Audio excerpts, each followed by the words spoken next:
안녕하세요. 인생 후반전 지혜를 소개시켜드리는 지혜의 보물창고입니다. 안녕하세요. 최근 중 노년층 사이 어느 작은 양로원에서 돌아가신 할머니가 남긴 글이 화제입니다. 간호사들이 할머니의 짐을 정리하다가 그녀가 쓴 글을 발견한 것인데요. 어쩌면 우리 모두에게 곧 닥칠지 모르는 일이기에 이번 영상 꼭 끝까지 봐주세요. 특히 요즘엔 나이 들면 의뢰의 요양원에 보내지는 것이 당연시되는 상황에서 이는 결코 남의 얘기가 아닙니다. 현재 사랑하는 자식들과 손자들을 뒤로하고 강제로 요양원에 이끌려 들어가는 어르신들이 전체의 절반을 넘고 있습니다. 물론 요양원에 들어가 행복하시다면 그보다 더 좋을 순 없습니다. 하지만 최근 보도에 의하면 갖가지 좋지 않은 소식이 들립니다. 요양원 입소 한 달 만에 멀쩡하던 아버지가 반송장이 돼 버렸다는 안타까운 보도도 있었습니다. 작년에는 노년층의 90%가 내가 원하지 않아도 가족이 원하면 요양원에 들어가게 될 것 같다고 생각하고 있습니다. 요양원에 들어가면 사실상 감옥에 갇힌 것과 똑같은 신세가 됩니다. 아마 요양원에 들어가는 이유는 신체적인 병보다는 치매에 걸렸기 때문으로 인한 경우가 많을 겁니다. 치매 인구 100만 명 시대를 앞둔 현대 노인들과 그 자녀들에겐 요양원 입소 문제, 치매 문제 등은 발등에 떨어진 풀입니다. 이 영상에서는 양로원에서 돌아가신 어느 할머니의 뭉클한 사연이 담긴 글을 살펴보고 노후에 요양원에 가지 않기 위해서는 무엇을 어떻게 해야 지 세 가지를 말씀드리겠습니다. 할머니의 편지. 간호사님들이 저를 보실 때 무슨 생각이 드시나요? 현명하지 않고 변덕스러운 성질과 초점 없는 눈을 가진 투정이나 부리는 그런 늙은이로 보이겠지요. 음식 질질 흘리고 대답 빨리빨리 못하냐고들이 큰 소리 지를 때면 저는 정말이지들이 원망스럽고 두렵기까지 하답니다.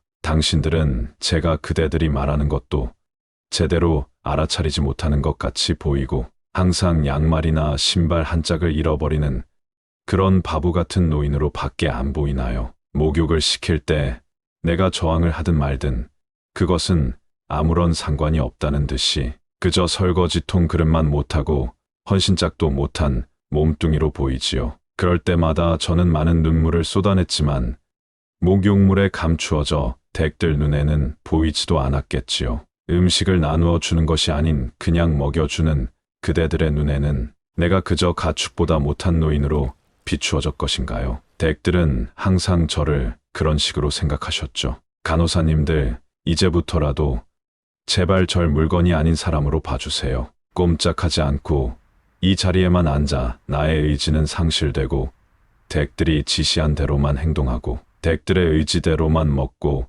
온몸에 멍이 들어도 아무 말 못했던 제가 누군지 그대들은 모르시겠지요. 자, 이제부터 저에 대해 말해보겠어요. 내가 과거에 어떤 사람이었는지. 제가 살 어린 아이였을 땐 사랑하는 아버지도 있었고 사랑하는 어머니도 있었고 우애 넘치는 형제 자매들도 있었답니다. 아버지는 항상 저에게 넌 보물이야.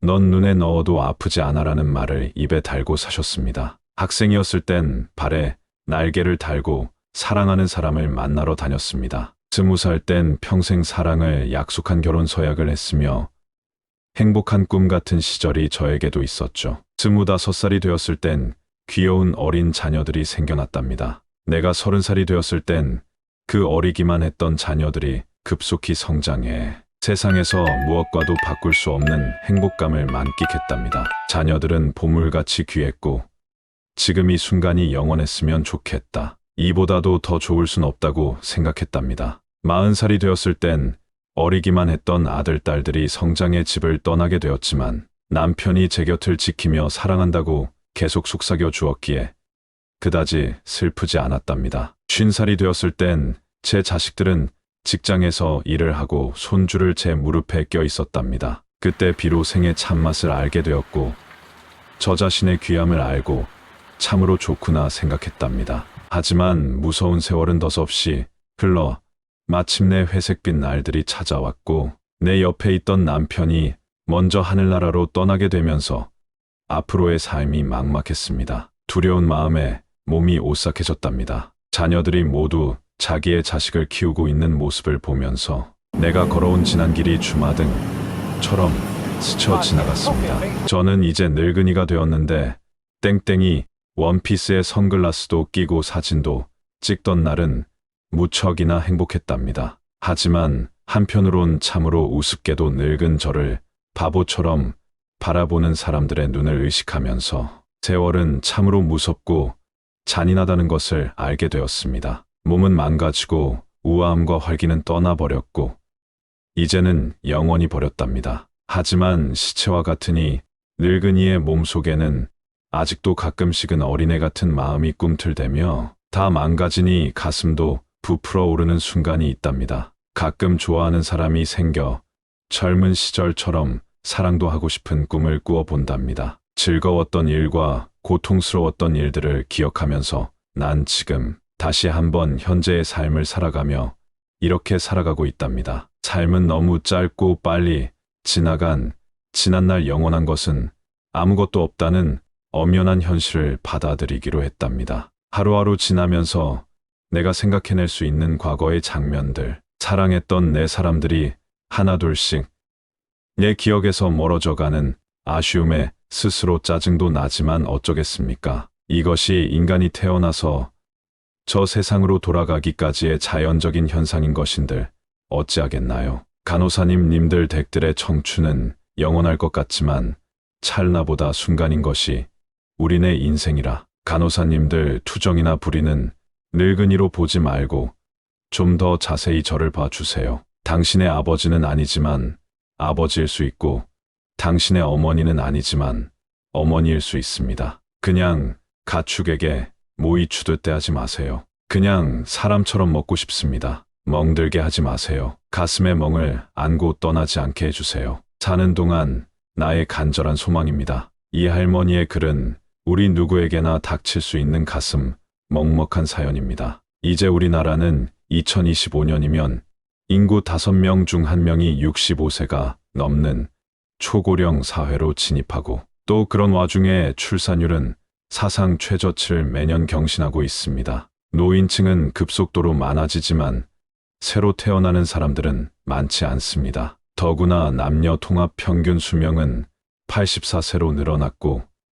머지않아 90세를 목전에 두고 있습니다. 쉽게 말해서 지금 40대, 50대의 사람들이 20년 뒤 60살, 70살이 되었을 때 80대, 90대의 부모들을 부양해야 한다는 의미입니다. 이제는 노인이 노인을 부양하는 시대입니다. 옛날에는 자식들이 많아서 많은 자식들이 십시일반으로 부모를 부양하면 됐지만 지금은 한두 명의 자식들한테 봉양을 받거나 아니면 자식이 없기 때문에 홀로 이승에서의 삶을 마감해야 하는 상황이 됐습니다. 80대, 90대 노인들이 자식들한테 짐이 되지 않고 가급적 요양원 입소를 최대한 늦추거나 죽을 때까지 독립적으로 살아가야 합니다. 요양원에 입소할 만큼 기능 저하가 심하지 않은 노인 가운데는 상대적으로 가벼운 돌봄을 받으면서 집에서 일상생활을 영위해 나갈 수 있습니다. 예를 들면 왕진 재택의료, 통합돌봄 장기,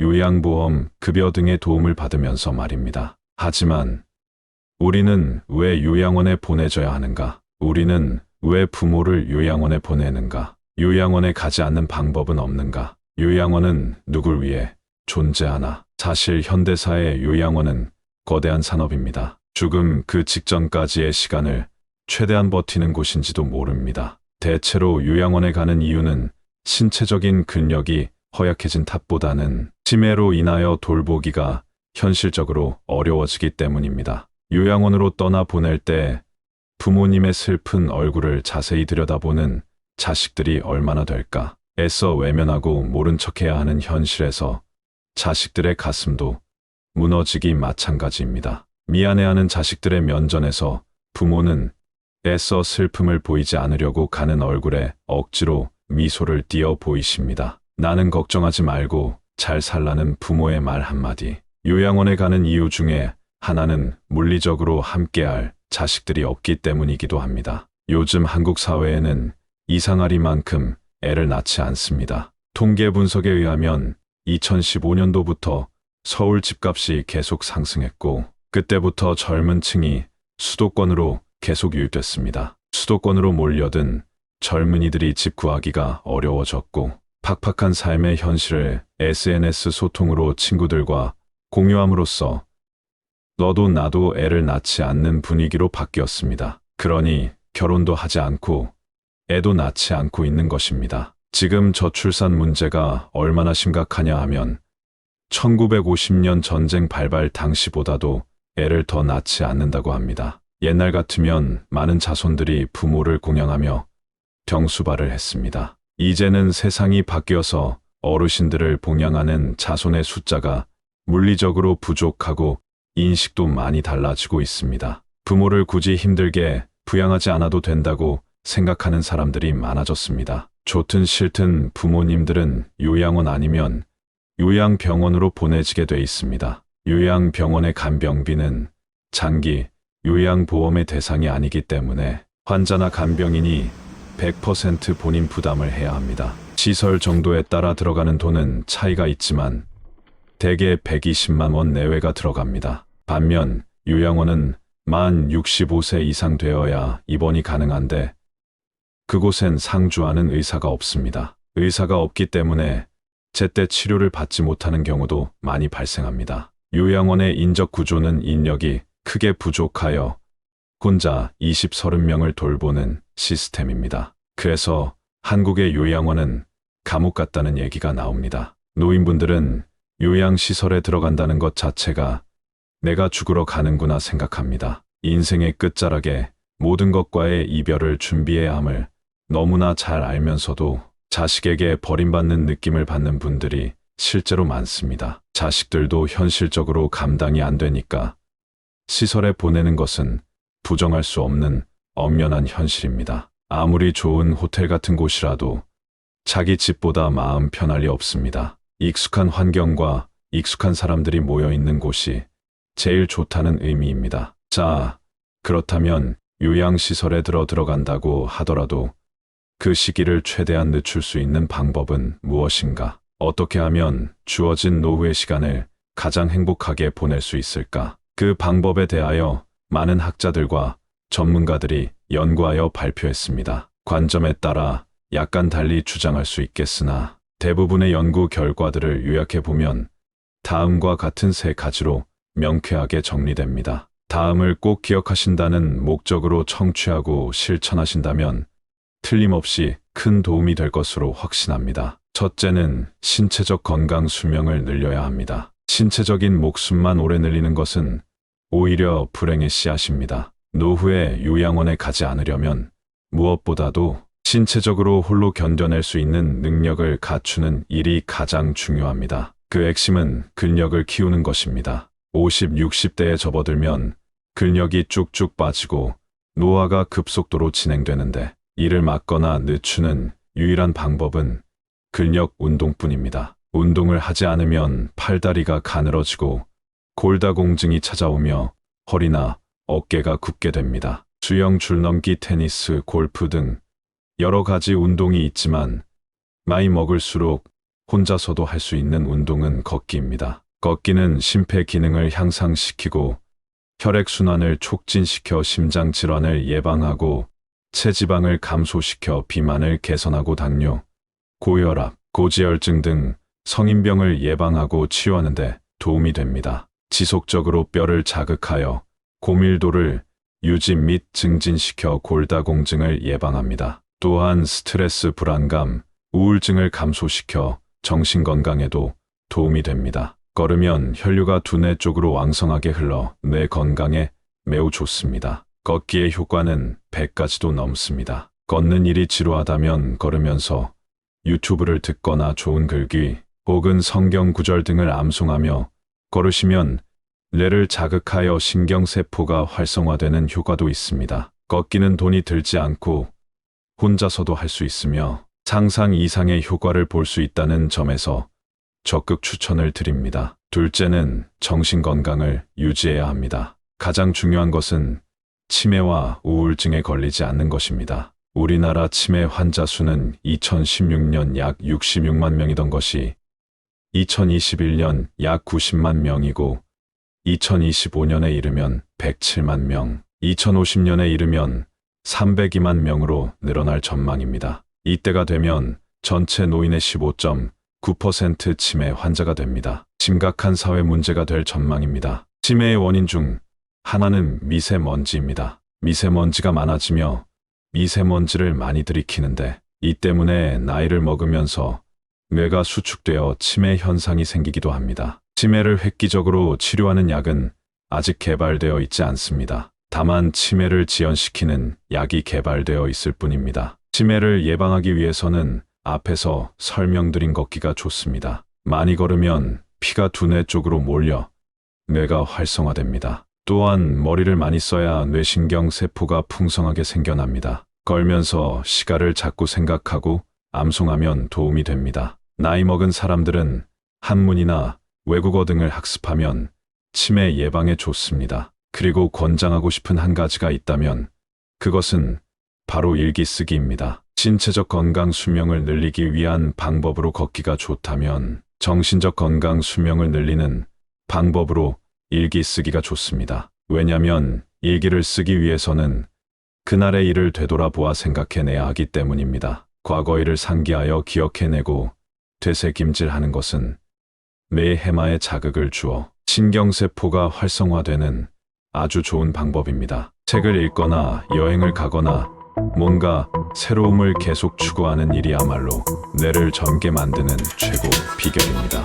그리고 스마일을 추천드립니다. 여러분들 혹시 스마일이 무슨 뜻인지 아십니까? 스마일은 스쳐도 웃고 마주쳐도 웃고 일부러 웃으라는 의미입니다. 일부러 웃어도 우리의 뇌는 일부러 웃는지 기뻐서 웃는지 구별을 하지 못하고 몸에 좋은 영향을 미칩니다. 어린 애들일수록 많이 웃습니다. 나이를 먹을수록 무슨 일이 그리 심각한지 얼굴에 웃음기가 싹 사라집니다. 까르르 까르르 웃으면 피가 온 몸으로 쭉쭉 펌프질 됩니다. 성경책에도 항상 기뻐하라, 쉬지 말고 기도하라, 내사에 감사하라라고 말하고 있습니다. 웃음의 효과는 참으로 대단합니다. 다음으로 우울증 관리를 잘해야 합니다. 우울증은 치매의 원인이 되기도 하고 치매가 시작되고 있을 시기에 우울증이 나타나는 경우가 많습니다. 일반적으로 우울증이 치매를 촉진시킬 가능성이 높기 때문에 가능하면 빨리 우울증을 치료해야 합니다. 우울증은 감기 증상처럼 치료하면 사라지는 병입니다. 심한 우울증에 빠지면 죽고 싶은 마음이 온몸을 지배하기 때문에 정말 조심해야 합니다. 의사와 상담하여 약물 치료하는 것이 가장 현명합니다. 세 번째로 돈입니다. 뭐니 해도 노후엔 머니가 있어야 든든하고 머니는 최고의 안전장치가 됩니다. 우리나라는 퇴직한 귀족 노인과 퇴직한 빈곤 노인으로 확연히 구분되는 경향이 강합니다. 60대 이후 월 수입이 100만 원이 되지 않고 건강실손보험에 가입되어 있지 않는 빈곤 노인이라면 곧바로 위험에 처할 수 있습니다. 큰 질병에 걸리면 대책이 없습니다. 고통의 나락에 직행하게 됩니다. 나이 들어서 돈의 중요성을 알게 되는 것보다는 젊었을 때부터 알고 미리미리 준비를 해두었다면 얼마나 좋았을까 하는 생각이 듭니다. 충분한 돈을 모아두었다면 좋았겠지만 지금부터라도 불필요한 거품을 완전히 빼 현금이 돌아가게끔 시스템을 마련해 두는 일이 중요합니다. 큰 집은 줄이고 불필요한 지출금 줄이고 쓸데없는 보험은 해지하고 돈이 나가는 것을 최소화해야 합시다. 그리고 가능한 현역 직업을 늦게까지 유지하는 것이 좋습니다. 인생에는 정답이 없습니다. 우리 모두가 각자 자기가 선택한 방식대로 살아갈 뿐입니다. 한번 사는 인생 잘 살아야 되지 않을까요? 임종을 앞둔 사람이라면 누구든지 가족들과 더 많은 시간을 보낼 걸, 가족들을 좀 더 많이 사랑할 걸 등을 아쉬워한다고 합니다. 가족들과 더 많은 시간을 함께 보내고 가족들을 더 많이 사랑하기 위해서는 오늘 제가 말씀드린 세 가지 다시 말해 신체적 건강 수명을 늘리기 위해 걷기, 운동을 실천하고 정신적 건강을 유지하기 위해 일기를 쓰고 많이 웃으며 경제적 독립을 위해 부의 축적에도 게을리하지 않아야 할 것입니다. 감사합니다. 사랑합니다. 구독과 좋아요는 큰 힘이 됩니다. 좋은 내용은 2번 들으면 더 좋습니다. 특히 할머니의 편지는 너무 좋은 내용이니 한 번 더 들으시겠습니다. 할머니의 편지. 간호사님들이 저를 보실 때 무슨 생각이 드시나요? 현명하지 않고 변덕스러운 성질과 초점 없는 눈을 가진 투정이나 부리는 그런 늙은이로 보이겠지요. 음식 질질 흘리고 대답 빨리빨리 못하냐고들이 큰 소리 지를 때면 저는 정말이지들이 원망스럽고 두렵기까지 하답니다. 당신들은 제가 그대들이 말하는 것도 제대로 알아차리지 못하는 것 같이 보이고 항상 양말이나 신발 한 짝을 잃어버리는 그런 바보 같은 노인으로 밖에 안 보이나요? 목욕을 시킬 때 내가 저항을 하든 말든 그것은 아무런 상관이 없다는 듯이 그저 설거지통 그릇만 못하고 헌신짝도 못한 몸뚱이로 보이지요. 그럴 때마다 저는 많은 눈물을 쏟아냈지만 목욕물에 감추어져 댁들 눈에는 보이지도 않았겠지요. 음식을 나누어 주는 것이 아닌 그냥 먹여주는 그대들의 눈에는 내가 그저 가축보다 못한 노인으로 비추어질 것인가요? 댁들은 항상 저를 그런 식으로 생각하셨죠. 간호사님들, 이제부터라도 제발 절 물건이 아닌 사람으로 봐주세요. 꼼짝하지 않고 이 자리에만 앉아 나의 의지는 상실되고 댁들이 지시한 대로만 행동하고 댁들의 의지대로만 먹고 온몸에 멍이 들어도 아무 말 못했던 제가 누군지 그대들은 모르시겠지요. 자, 이제부터 저에 대해 말해보겠어요. 내가 과거에 어떤 사람이었는지. 제가 살 어린 아이였을 땐 사랑하는 아버지도 있었고 사랑하는 어머니도 있었고 우애 넘치는 형제 자매들도 있었답니다. 아버지는 항상 저에게 넌 보물이야.